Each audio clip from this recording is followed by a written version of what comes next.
Galak tayong lahat, si Jesu Kristo'y nabuhay na naig sa kamatayan. Aleluya, aleluya. Panginoon ang naghirap sa tinos niyang bayan. Nagpupuri mga hinirang, masayang nagdiriwang.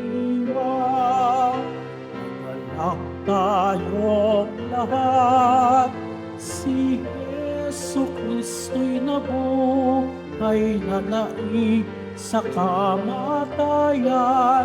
Aleluya, aleluya.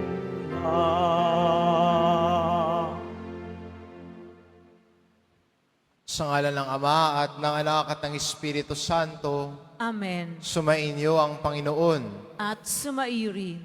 Mga kapatid, aminin natin ang ating mga kasalanan upang marapat tayong gumanap sa banal na pagdiriwang.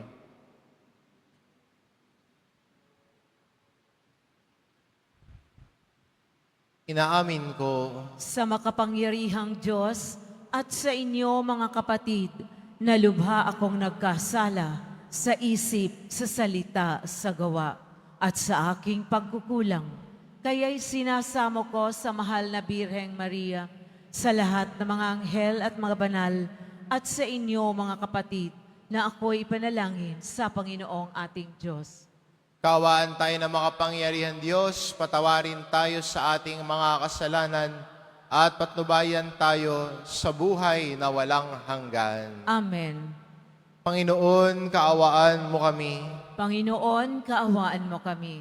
Kristo, kaawaan mo kami. Kristo, kaawaan mo kami. Panginoon, kaawaan mo kami. Panginoon, kaawaan mo kami. Manalangin tayo.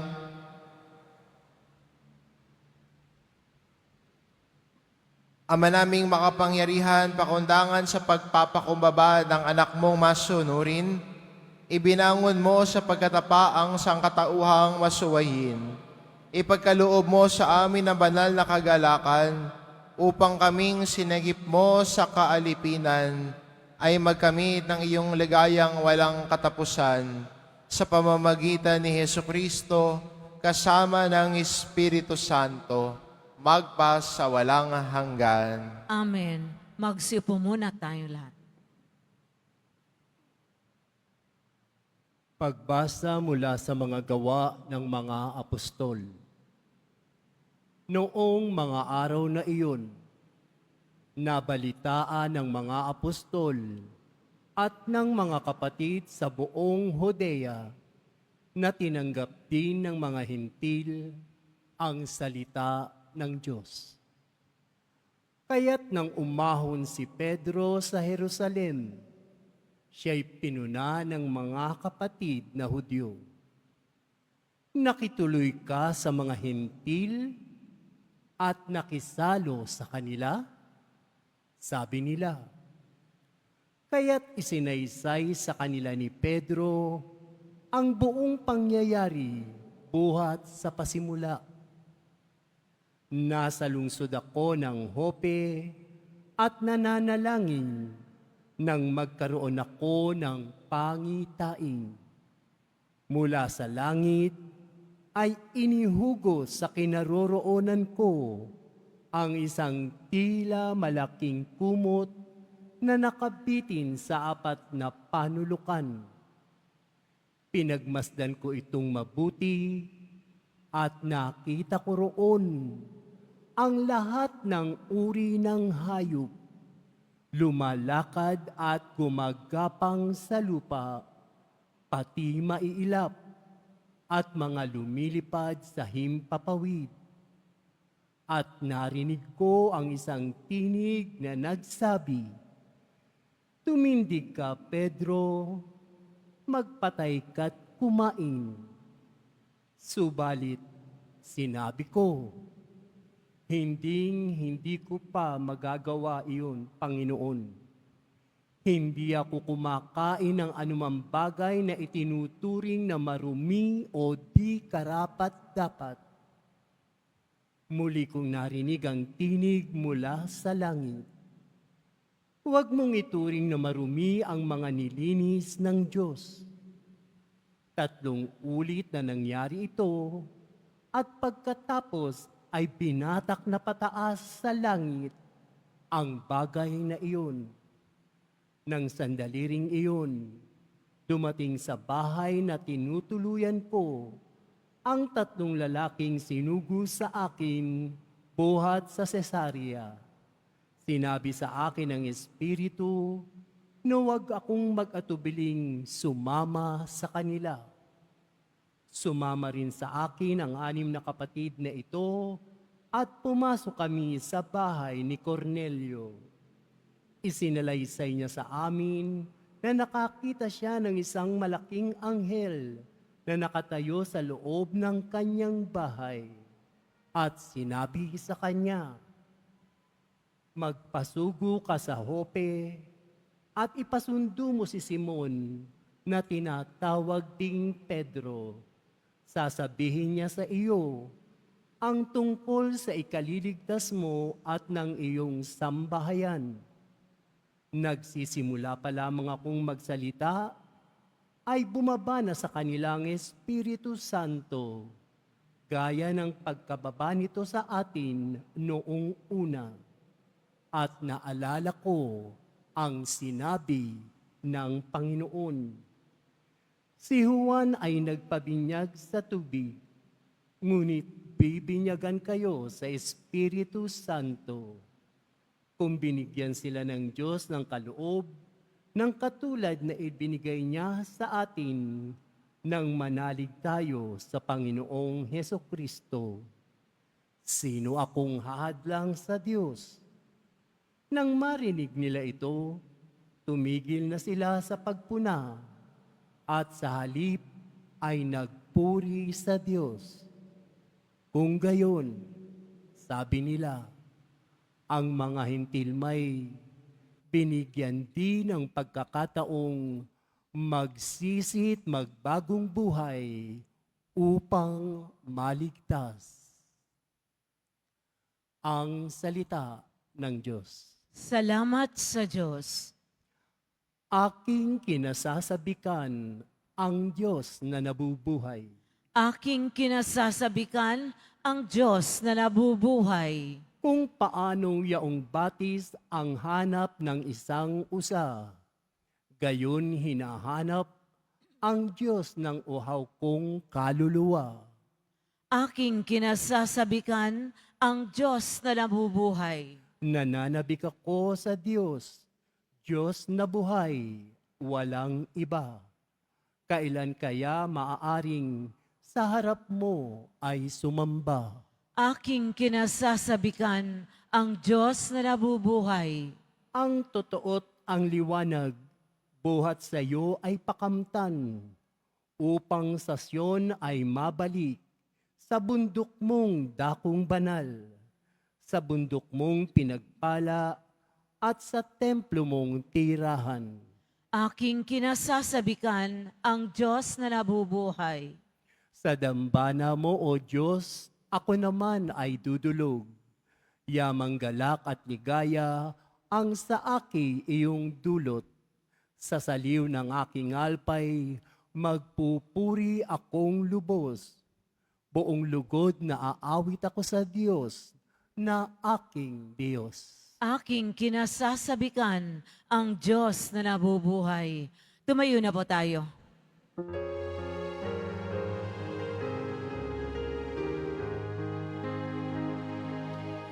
Hallelujah, hallelujah, hallelujah, hallelujah.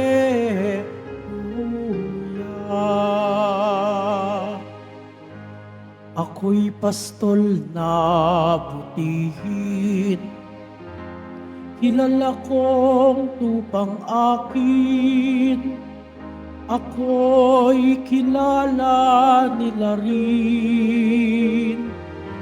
Hallelujah, Hallelujah.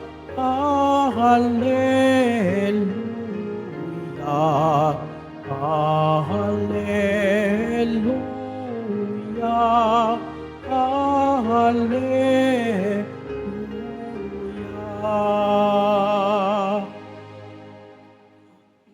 Sumainyo ang Panginoon, At sumairin. ang mabuting balita ng Panginoon ayon kay San Juan. Papuri sa iyo, Panginoon. Noong panahong iyon, sinabi ni Jesus, tandaan ninyo, ang pumasok sa kulungan ng mga tupa ay hindi sa pinto nagdaraan, kundi umaakyat sa di dapat pagdaanan, ay magnanakaw at tulisan. Ngunit ang nagdaraan sa pintuan ay siyang pastol ng mga tupa. Pinapapasok niya ang bantay pinto at pinakikinggan ng mga tupa ang kanyang tinig. Tinatawag niya ang kanyang mga tupa sa kanilang pangalan at inilalabas sa kulungan. Kapag nailabas na, siya nangunguna sa kanila at sumusunod naman ang mga tupa sapagkat nakikilala nila ang kanyang tinig. Hindi sila sumusunod sa iba, bagkus pangay patakbong lumalayo sapagkat hindi nila nakikilala ang kanyang tinig. Sinabi ni Jesus ang talinhagang ito, ngunit hindi nila naunawaan ang ibig niyang sabihin. Kaya't muling sinabi ni Jesus, tandaan ninyo, ako ang pintuang dinaraanan ng mga tupa. Ang mga nauna sa akin ay mga magnanakaw at mga tulisan. Ngunit hindi sila pinakinggan ng mga tupa. Ako ang pintuan. Ang sinumang pumapasok sa pamamagitan ko'y maliligtas. Papasok siya at lalabas at makatatagpo ng pastulan. Kaya lamang pupunta rito ang magnanakaw ay upang magnakaw, pumatay at magwasak. Naparito ako upang ang mga tupay magkaroon ng buhay, isang buhay na ganap at kasiyasiya.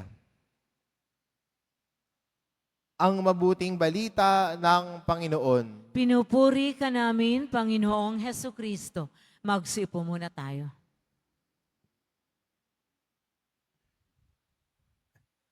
Maganda mapansin sa ebanghelyo natin na sinasabi ni Jesus na ang kanyang mga tupa ay nakikilala ang kanyang boses. Hindi sila sumusunod sa iba dahil ang pinakikinggan nila ang tinig ni Jesus at alam nila ang tinig ni Jesus. Yung ibang boses na parang kumokopya sa boses niya ay hindi nila pinakikinggan dahil alam nila ang tinig ng Diyos. Maganda rin po para sa atin bilang mga Kristiyano na sana sa pamumuhay natin ay makilala ang tinig ng Diyos. Siya ang mabuting pastol at tayo ang kanyang mga kawan, sumusunod sa Kanya, inaalagaan niya at ginagabayan niya. Di ba? Kung tunay tayong kabilang sa Diyos, tayo'y sumusunod sa Kanya. Ang tinig niya ang pinakikinggan natin. Hindi yung ingay sa paligid natin at hindi din yung sarili nating ingay. Minsan naman, hindi naman talaga maingay ang paligid natin. Ang maingay, eto at eto. Ang mas gusto natin, pairalin, yung trip natin. Pag may isang bagay na umuhulog sa ayaw natin, nagbibingi-bingihan tayo. Nagpupunta tayo sa iba. Bakit? Hindi mo trip yung naririnig mo eh. Ba't hindi mo trip? Ba't di mo gusto? Kasi baka hinahamon ang katigasan ng ulo mo. Hinahamon ang mga tilay comfort mo. paano ka lalago? Paano ka lalago sa pananampalataya mo? Paano ka lalago sa pagkatao mo kung hindi ka lalabas dyan sa tinatawag mong comfort mo? How will you grow?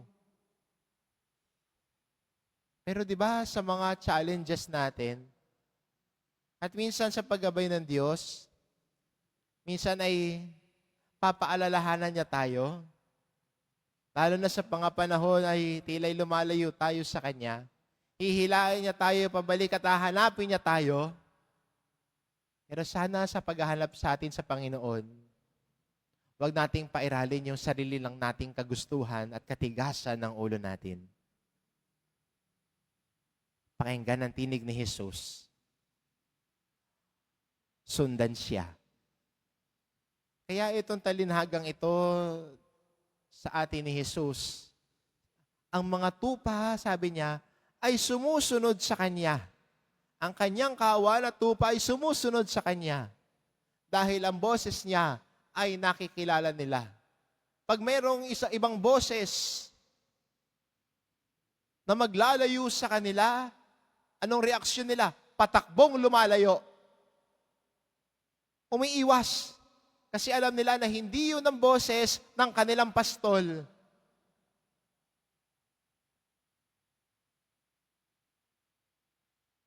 Magandang tanong.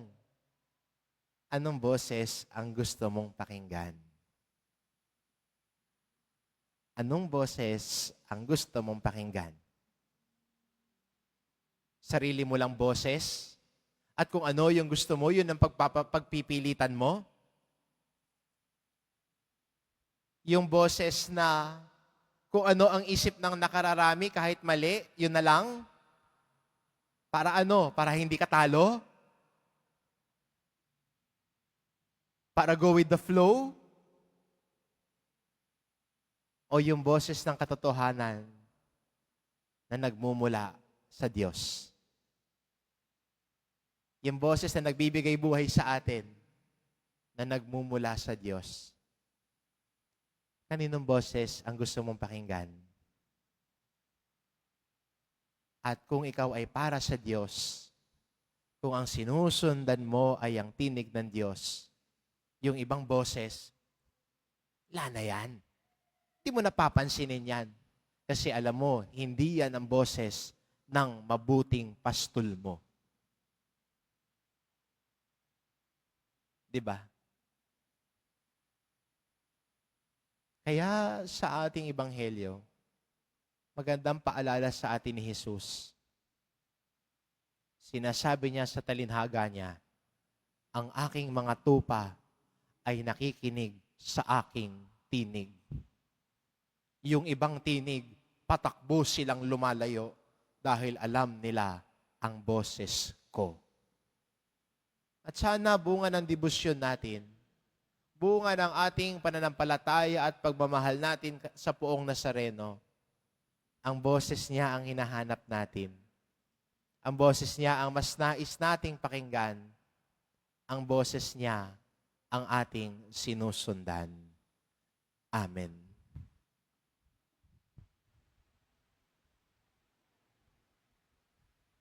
Tumayo na po ang lahat.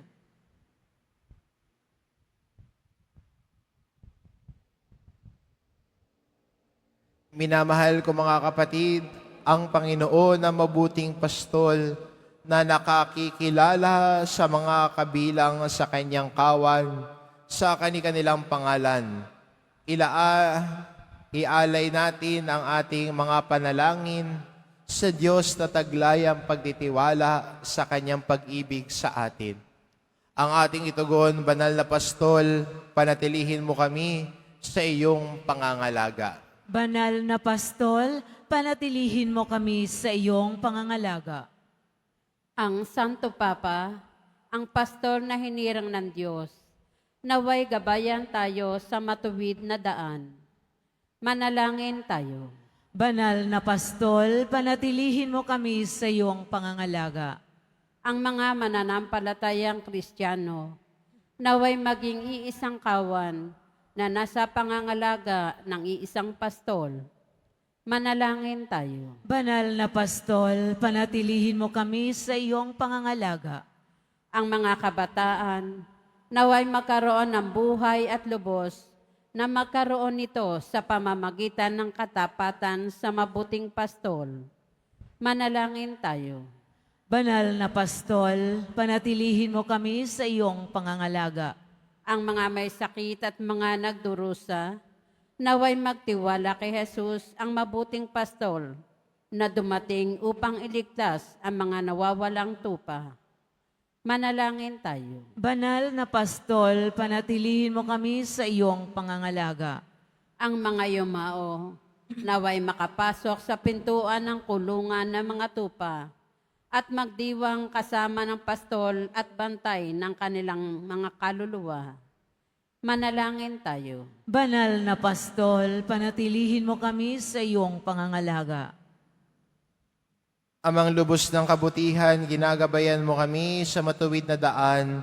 Ang iyong anak ay lagi nasa aming tabi upang kami ay patnubayan. Bigyan mo kami ng kapanatagan sa pagtugon mo sa aming mga panalangin sa pamamagitan ni Kristo na aming Panginoon. Amen. Magsiupo ang lahat.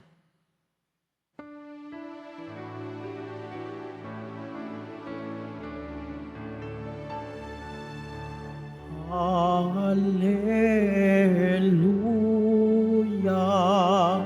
Hallelujah.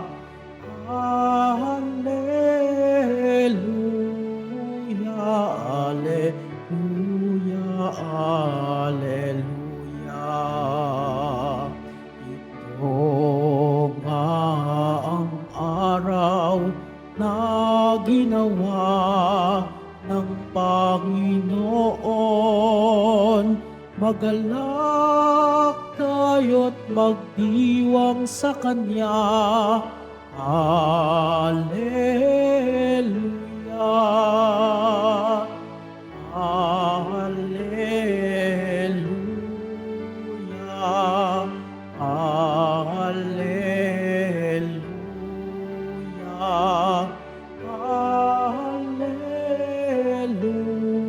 Hallelujah. Hallelujah.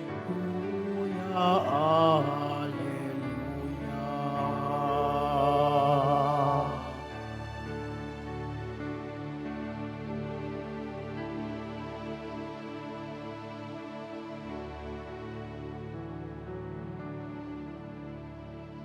Tumayo na po ang lahat. Manalangin kayo mga kapatid, upang ang paghahain natin ay kalugdan ng Diyos amang makapangyarihan. Tanggapin nawa ng Panginoon itong paghahain sa iyong mga kamay sa kapurihan niya at karangalan sa ating kapakinabangan at sa buong sambayanan niyang banal.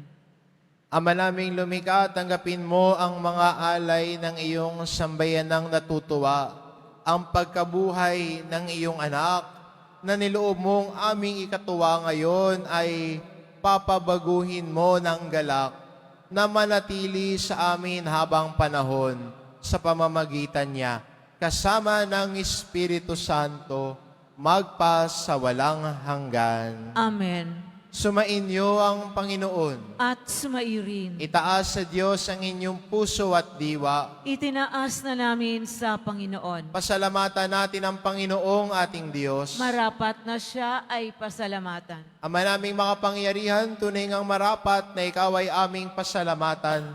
Ngayong ipinagdiriwang ang paghahain ng Mesiyas, ang maamong tupa na tumubos sa aming lahat. Siya'y talagang maaasahan at ang katapatan niya sa pananagutan ay siyang bumago sa dating pamumuhay sa sangkatauhang namihasa sa pagkasalawahan. Ang dangal ng tao ay ganap na itinampok upang mamana namin ang pakikipagkapatid kay Jesus. Kaya kaisa ng mga anghel na nagsisiawit ng papuri sa iyo, nang walang humpay sa kalangitan, kami nagbubunyi sa iyong kadakilaan. Santo, Santo, Santo, Panginoong Diyos ng mga hukbo, napupuno ang langit at lupa ng kadakilaan mo, o sana sa kaitaasan. Pinagpala ang naparirito sa ngalan ng Panginoon o sana sa kaitaasan. Lumuhod po tayo. Ama naming banal, ikaw ang bukal ng tanang kabanalan, kaya't sa pamamagitan ng iyong Espiritu, gawin mong banal ang kaloob na ito, upang para sa amin maging katawan at dugo ng aming Panginoong Hesus Kristo. Bago niya pinagtiisang kusang loob na maging handog, hinawakan niya ang tinapay, pinasalamatan kanya, pinagati-hati niya iyon, iniabot sa kanyang mga alagad at sinabi, "Tanggapin ninyong lahat ito at kanin. Ito ang aking katawan na ihahandog para sa inyo."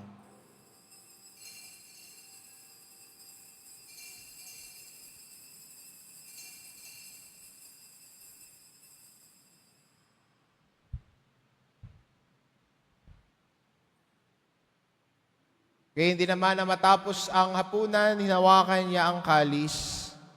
Muli kanyang pinasalamatan. Iniabot niya ang kalis sa kanyang mga alagad at sinabi, "Tanggapin ninyong lahat ito at inumin. Ito ang kalis ng aking dugo, ng bago't walang hanggang tipan. Ang aking dugo na ibubuhos para sa inyo at para sa lahat, sa ikapagpapatawad ng mga kasalanan. Gawin ninyo ito sa pag-alala sa akin."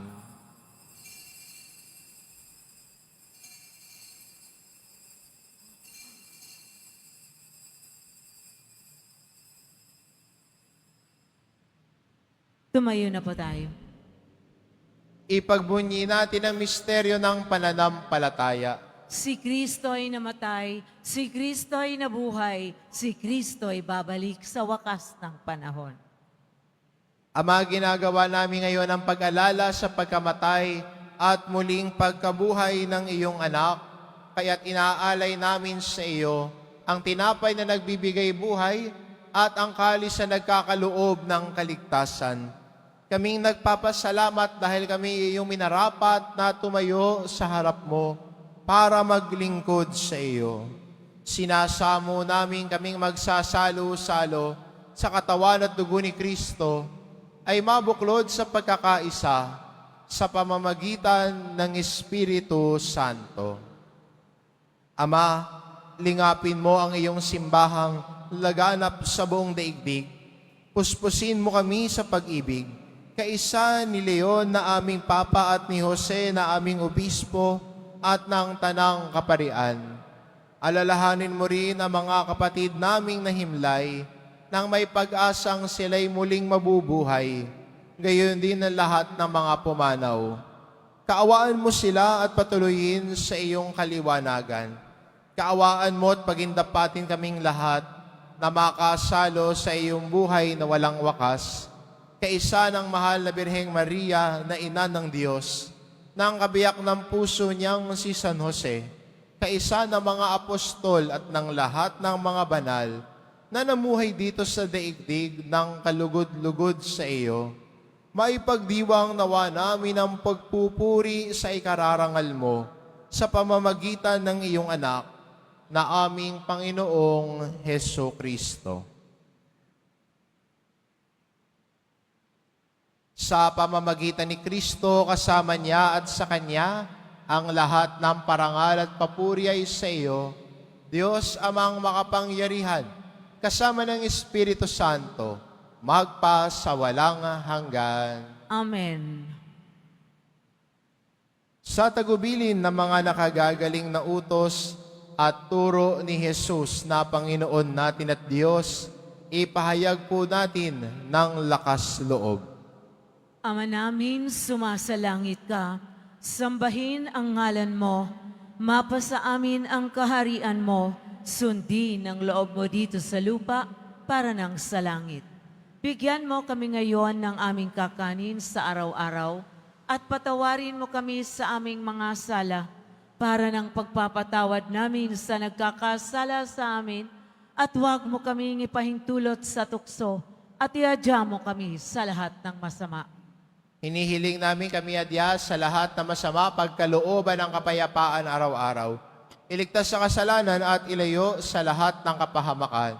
Samantalang aming pinananabikan ang dakilang araw ng pagpapahayag ng tagapagligtas naming si Hesu Kristo. Sapagkat iyo ang kaharian at ang kapangyarihan at ang kapurihan magpakailanman. Amen. Panginoong Kristo, sinabi mo sa iyong mga apostol, kapayapaan ang iniiwan ko sa inyo, ang aking kapayapaan ang ibinibigay ko sa inyo. Tunghayan mo ang aming pananampalataya at huwag ang aming pagkakasala. Pagkalooban mo kami ng kapayapaan at pagkakaisa, ayon sa iyong kalooban, kasama ng Espiritu Santo, magpa sa walang hanggan. Amen. Ang kapayapaan ng Panginoon ay laging sumainyo. At sumairi. Magbigayan kayo ng kapayapaan sa isa't isa. Kordero ng Diyos na nag-aalis ng mga kasalanan ng sanlibutan, maawa ka sa amin. Kordero ng Diyos na nag-aalis ng mga kasalanan ng sanlibutan, maawa ka sa amin. Kordero ng Diyos na nag-aalis ng mga kasalanan ng sanlibutan, ipagkaloob mo sa amin ang kapayapaan. Lumuhod po ang lahat.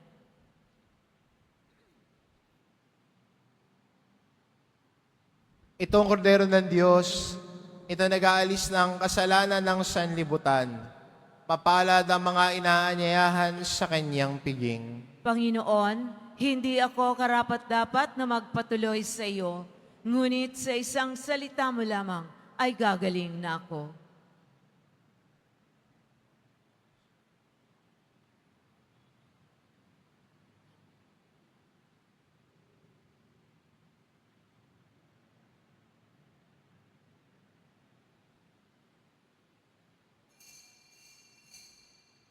Para sa lahat ng tatanggap ng banal na komunyon, sasagot po tayo ng amen, pagkasabi ng pari o ng lay minister ng katawan ni Kristo at isubo agad sa bibig bago umalis sa harapan ng pari o lay minister. Sumunod po tayo.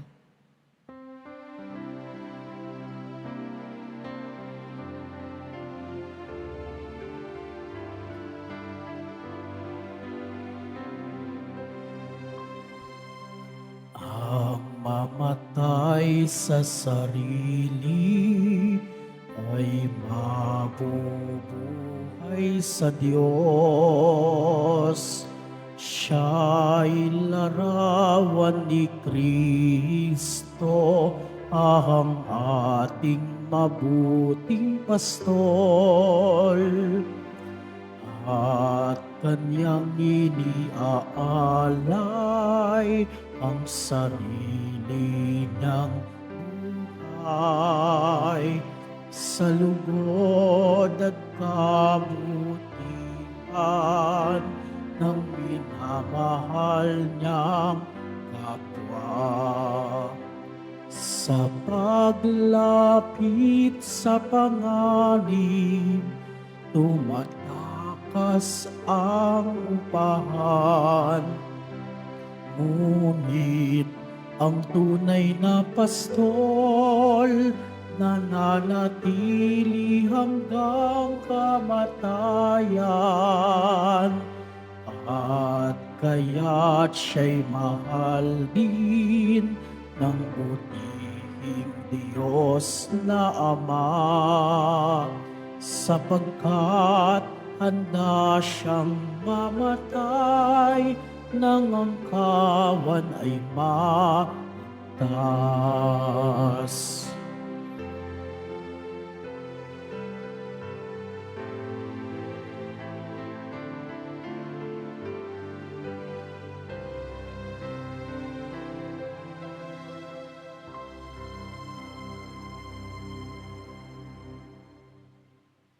Mga kadeboto, mabibili pa rin po sa ating parish office ang Nazareno Images, Nazareno Medallion, at ang Nazareno Novena and Prayer Booklet in English or Tagalog. Pagkatapos ng misa, wiwisikan po ang lahat ng banal na tubig. Pinakikiusapan ng lahat na manatili lamang muna sa inyong mga lugar. Sa Quezon Boulevard o sa Plaza San Juan lamang ang labasan ng lahat. Sumunod po tayo.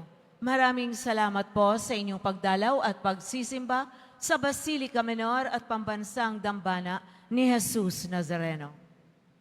Tumayo na po tayo. Manalangin tayo.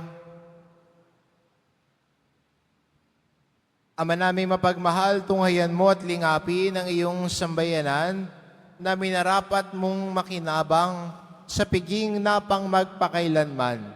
Ipagkaloob mong kami maluwalhating makarating sa pagkabuhay na magtatampok sa amin sa iyong piling. Sa pamamagitan ni Hesukristo, kasama ng Espiritu Santo, magpas sa walang hanggan. Amen. Sumainyo ang Panginoon. At sumairin. Mahal na pong Jesus Nazareno, inihayag mo sa pamamagitan ng krus ang walang maliw na pag-ibig ng Diyos sa sangkatauhan. Pakinggan mo ang kahilingan lalo na para sa mga nangangailangan ng iyong tulong at awa. Makamtanawa namin ang iyong kasagutan ng may utang na loob na tinatanaw. Basbasan din po ninyo itong mga imahin at dasalan upang lalo kaming manalangin at magtiwala sa pamamagitan ng bendisyon na ito, naway lalo kaming maging mapaglingkod, masunurin at tapat sa iyo na aming maluwalhating Panginoon, magpas sa walang hanggan. Amen. At pagpalain kayo ng ating mapagmahal na Diyos, ang Ama at ng Anak at ng Espiritu Santo. Amen. Humayo kayo, taglay ang kapayapaan ng poong Jesus Nazareno. Salamat sa Diyos.